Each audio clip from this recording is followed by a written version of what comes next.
लुधियाना की एक पुरानी मार्केट में गुरप्रीत अपने दोस्तों के साथ घूम रहा था। वहां एक पुरानी दुकान के कोने में उसे एक अजीब सी गुड़िया दिखी। उसकी आंखें कांच की नहीं बल्कि बिल्कुल इंसानी लग रही थीं, गहरी और जैसे सब कुछ देख रही हों।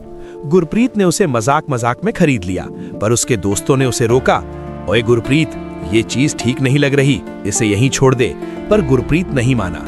घर आकर गुरप्रीत ने गुड़िया को अपने कमरे की शेल्फ पर रख दिया। रात के 2 बजे जब पूरा घर सो रहा था, गुरप्रीत की नींद खुली। उसे ऐसा लगा जैसे कोई उसके कमरे में धीरे धीरे चल रहा है। उसने लाइट जलाई तो देखा गुड़िया शेल्फ से नीचे गिरी हुई थी और उसका मुंह हल्का सा खुला था।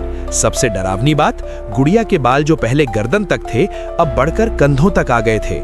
अगले दिन गुरप्रीत ने अपने दोस्तों को घर बुलाया। जब उन्होंने गुड़िया को देखा तो सबकी हालत खराब हो गई। उनका एक दोस्त मजाक उड़ाने लगा, पर तभी कमरे की खिड़कियां जोर जोर से बजने लगी और लाइट चली गई। अंधेरे में उन्हें किसी छोटी लड़की के हंसने की आवाज आई। जब लाइट आई तो वो दोस्त जो मजाक उड़ा रहा था, उसके गले पर लाल निशान थे, जैसे किसी ने बालों से उसका गला घोटा हो।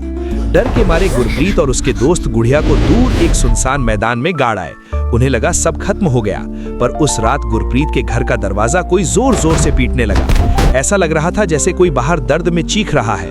गुरप्रीत ने कांपते हाथों से दरवाजा खोला। सामने कोई नहीं था, सिर्फ वही गुड़िया जमीन पर पड़ी थी, मिट्टी से लथपथ, और उसकी आंखें गुस्से से लाल थीं। गुरप्रीत ने देखा कि गुड़िया के बाल अब जमीन तक लंबे हो चुके हैं और वो उसकी तरफ सांप की तरह बढ़ रहे हैं। वो भागा, पर गुड़िया की आवाज पीछे से आई, मुझे छोड़कर कहां जाओगे? कहते हैं गुरप्रीत उस रात के बाद कभी नहीं दिखा।